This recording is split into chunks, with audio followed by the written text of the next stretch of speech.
Hi friends, welcome to Somu competitive guidance. ఈరోజు morning మనం టిమ్స్కి సంబంధించినటువంటి 184 ఉద్యోగాలకు సంబంధించినటువంటి 3 డిఫరెంట్ నోటిఫికేషన్స్ అనేటువంటిది రిలీజ్ చేయడం జరిగింది అనమాట అండి. ఈ 3 డిఫరెంట్ నోటిఫికేషన్ 184 ఉద్యోగాలతో ఉన్నటువంటి వీడియో అనేటువంటిది మార్నింగ్ పూట చేయడం జరిగింది అనమాట అండి. ఈరోజు నైట్కి మీకు దీనికి సంబంధించినటువంటి అప్లికేషన్ ఫామ్ అనేటువంటిది మీకు ఎలా ఫిల్అప్ చేయాలనేటువంటి వీడియో ప్రొవైడ్ చేస్తానన్నాను. ఈ అప్లికేషన్ ఫామ్ సంబంధించినటువంటి వీడియో అనమాట అండి. సో ఇక్కడ మీరు చూసుకున్నట్లయితే కనుక మీకు నిమ్స్ అని ఉంటుంది అనమాట అండి. మీకు ఆల్రెడీ మార్నింగ్ వీడియోలో మీకు తెలపడం జరిగింది.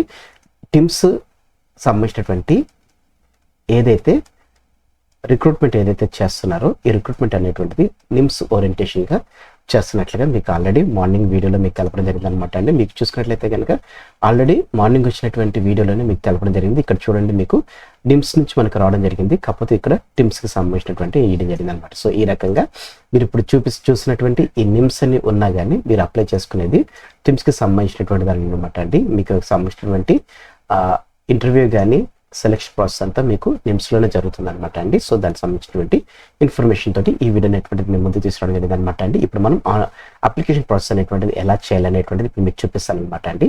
ఇక్కడ అప్లికేషన్ నెంబర్ అనేటువంటిది ఎవరైతే ఫ్యాకల్టీ ఉంటారో వాళ్ళు తీసుకోవడం జరుగుతుంది అనమాట అండి.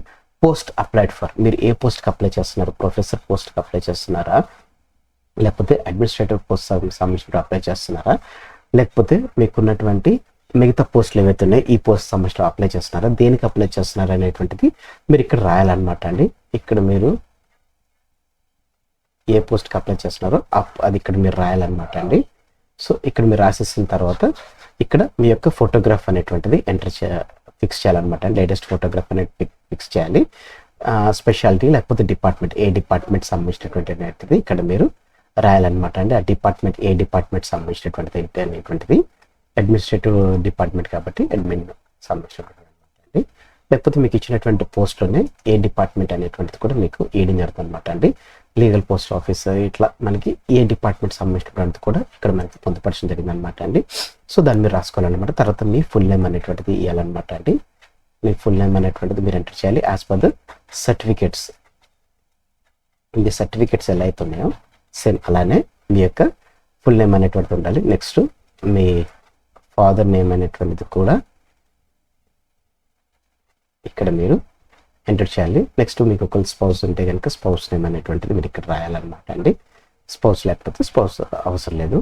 Next me date of birth అనేటువంటిది ఇక్కడ మీరు మెన్షన్ అనేటువంటి చేయాలన్నమాట అండి. డేట్, మంత్, ఇయర్ తోటి మీరు మెన్షన్ అనేటువంటి చేయాలి. మీ మెరిటల్ స్టేటస్ మ్యారీడ్ అయితే మ్యారీడ్, అన్మ్యారీడ్ అయితే అన్మ్యారీడ్, ఏ ఆప్షన్ అయితే ఆప్షన్ అనమాట అండి. నెక్స్ట్ మీ పోస్టల్ అడ్రస్ అనేటువంటిది గుర్తుపెట్టుకోండి. మీరు పర్మనెంట్ అడ్రస్ అనేటువంటిది ఇక్కడ మీరు రాయండి. లేదు మీ పర్మనెంట్ అడ్రస్ ప్రజెంట్ అడ్రస్ రెండు సేమ్ అయినట్లయితే కనుక సేమ్ ఇక్కడ రాసినటువంటి డీటెయిల్స్ అన్ని ఇక్కడ మీరు రాయాలన్నమాట అండి. So permanent address, present address ఈ రెండు సేమ్ అయినట్లయితే ఇట్లా రాసుకోవాలి. లేకపోతే మీరు ఒకవేళ ఎక్కడన్నా రెంట్ కొన్నట్లయితే కనుక ప్రజెంట్ అడ్రస్ ఇక్కడ రాసి పర్మనెంట్ అడ్రస్ అనేటువంటిది ఇక్కడ రాయండి. ఎందుకంటే మీ కమ్యూనికేషన్ పర్పస్ కానీ ఏమైనా అడ్రస్ అనేటువంటిది మీకు పంపించాలనుకున్నట్లయితే కనుక ఈ అడ్రస్కి మీకు పంపించడం జరుగుతుంది అనమాట అండి. సో అట్లా గుర్తుపెట్టుకోండి. పర్మనెంట్ అడ్రస్, ప్రజెంట్ అడ్రస్ అనమాట అండి. లేదు మీది ఓన్ హౌస్ అయినట్లయితే కనుక రెండు ఒకటే రాయాలన్నమాట అండి. నెక్స్ట్ టెలిఫోన్ నెంబర్ ఇప్పుడు ఎవరు యూజ్ చేయట్లేదు. మీ మొబైల్ నెంబర్ ఏదైతే ఉందో ఆ మొబైల్ నెంబర్ అనేటువంటిది ఇక్కడ మీరు మెన్షన్ చేయాలి. ఎందుకంటే మీ మొబైల్ నెంబర్కి అన్ని అప్డేట్స్ అనేటువంటిది ఇస్తారు. నెక్స్ట్ మీ మెయిల్ ఐడి ఏంటి అనేటువంటిది ఇక్కడ మీరు మెన్షన్ అనేటువంటి చేయాలన్నమాట అండి. ఆ తర్వాత సోషల్ స్టేటస్ అంటే మీ యొక్క కాస్ట్ అనమాట అండి. మీరు ఏ కాస్ట్ సంబంధించినటువంటి వారు, ఎస్సీకా, ఎస్టీకా, బీసీకా, జనరల్లా, లేకపోతే పీడబ్ల్యూబీడీనా, సో ఏదనేటువంటిది పీడబ్ల్యూబీడీ కాస్ట్ కదా. సో ఈ ఏ కాస్ట్, ఓసీఆ, ఏ కాస్ట్ అనేటువంటిది మీరు ఇక్కడ రాయాలన్నమాట అండి. So next place of birth, మీరు ఎక్కడ పుట్టారనేటువంటిది ఇక్కడ మీరు మెన్షన్ అనేటువంటిది చేయాలన్నమాట అండి.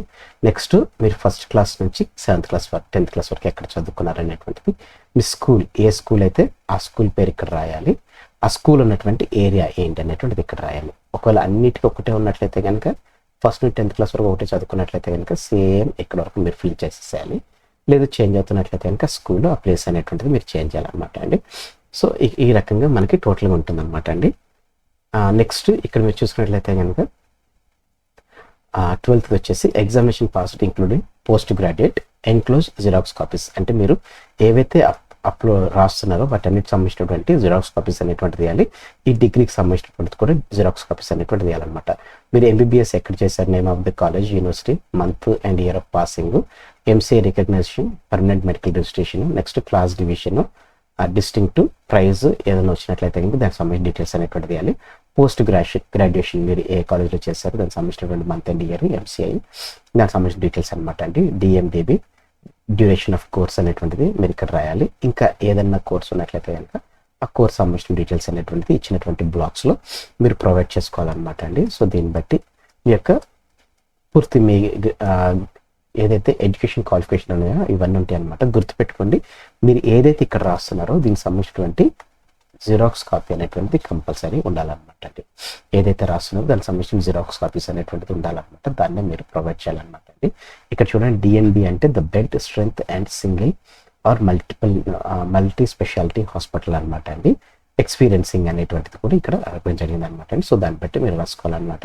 నెక్స్ట్ చూసినట్లయితే అంటే టెక్నికల్ ఎక్స్పీరియన్స్, ఒకవేళ ఎంసీఏ రికగ్నైజ్డ్ సెంట్రల్ యూనివర్సిటీ అయితే కనుక మీ ఎక్స్పీరియన్స్ ఏమన్నట్లయితే కనుక మీ ఎక్స్పీరియన్స్ అనేటువంటిది ఇక్కడ మీరు ఏ కాలేజ్లో చేశారు, ఇన్స్టిట్యూట్లో చేశారు, ఎప్పటి నుంచి చేశారు, ఎంసీఏ రికగ్నైజేషన్ అనేటువంటిది ఎన్ని ఉంటే అన్ని మీరు ఇక్కడ మెన్షన్ అనేటువంటి చేయాలన్నమాట అండి. దాని తర్వాత రీసెర్చ్ ఎక్స్పీరియన్స్, మీరు ఏమైనా రీసెర్చ్ చేసినట్లయితే కనుక ఏ దాని మీద మీరు రీసెర్చ్ చేశారనేటువంటి ఆర్టికల్ అనేటువంటిది ఇక్కడ రాయాలి. ఆథరైజేషన్ షిప్ అనేటువంటిది మీరు ఇక్కడ రాయాలి. Next type of article, origin, case report లేకపోతే రివ్యూ అనేటువంటిది రాయాలి. జర్నల్ నెంబర్ అనేటువంటిది, next impact factor, next situation index అనేటువంటిది. సో ఇట్లా మీకు ఎన్ని రీసెర్చ్ ఎక్స్పీరియన్స్ ఉంటే అన్ని మీరు ఇక్కడ రాయాలన్నమాట అండి. Next any specialised training received in India or abroad అనేటువంటిది ఉందన్నమాట. మీరు ఒకవేళ చేసినట్లయితే కనుక స్పెషలైజ్డ్ దాన్ని ఇక్కడ రాయండి, లేకపోతే మీరు మెన్షన్ చేయాల్సినటువంటి అవసరం లేదు. మీకు ఏమైనా అవార్డ్స్ కానీ రికగ్నైజేషన్స్ కానీ వచ్చినట్లయితే కనుక ఇక్కడ మీరు రాయాలన్నమాట అండి. నెక్స్ట్ ఫెలోషిప్ అండ్ మెంబర్షిప్స్ అనమాట. ప్రొఫెషనల్ బాడీస్లో కానీ సోషల్ ఆర్గనైజేషన్లో కానీ మీరు ఏమైనా ఉన్నట్లయితే కనుక దానికి సంబంధించిన డీటెయిల్స్ అనేటువంటిది ఇక్కడ రాయాలి.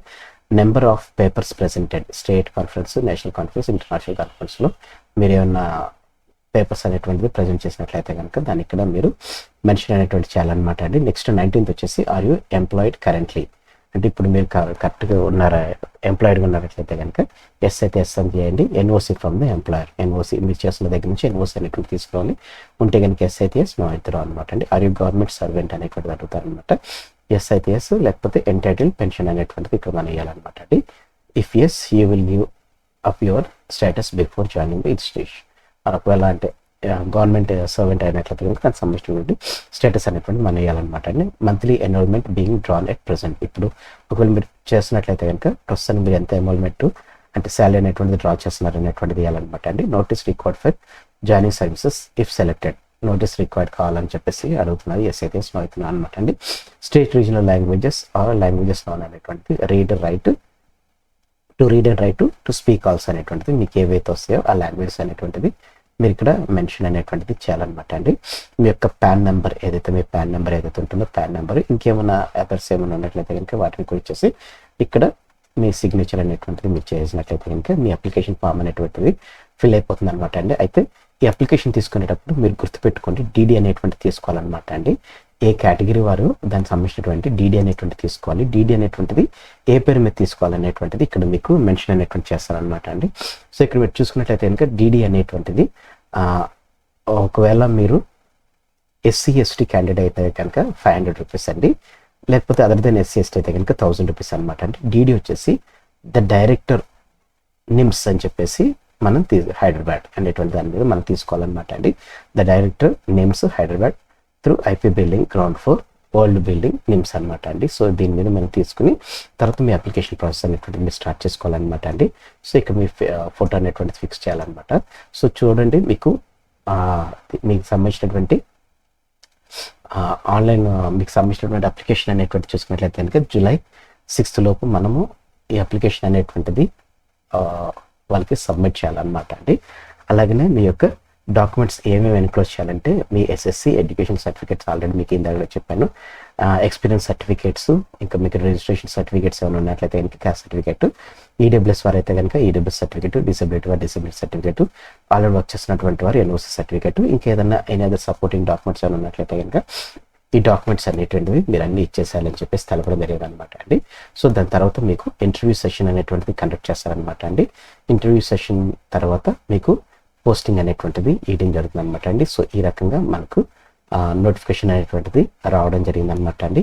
సో ఈ టిమ్స్కి సంబంధించినటువంటి అప్లికేషన్ ప్రాసెస్ అనేటువంటిది మీకు అర్థమైంది అనుకుంటున్నాను. మీకు ఈ అప్లికేషన్ ఫామ్ కావాలనుకున్నట్లయితే కనుక మీరు కింద పీడిఎఫ్ అని చెప్పేసి మీరు కమెంట్ చేసినట్లయితే కనుక వారికి నేను ట్యాగ్ అనేటువంటిది ఇది చేస్తాను అనమాట అండి. మీరు దాన్ని డైరెక్ట్గా డౌన్లోడ్ చేసుకోవచ్చు అనమాట అండి. సో ఫ్రెండ్స్ ఇదనమాట అండి టిమ్స్కి సంబంధించినటువంటి ఆన్లైన్ అప్లికేషన్ ఫామ్తో కూడినటువంటి video. Thanks for watching the video. Have a nice day. All the best for exams. Bye.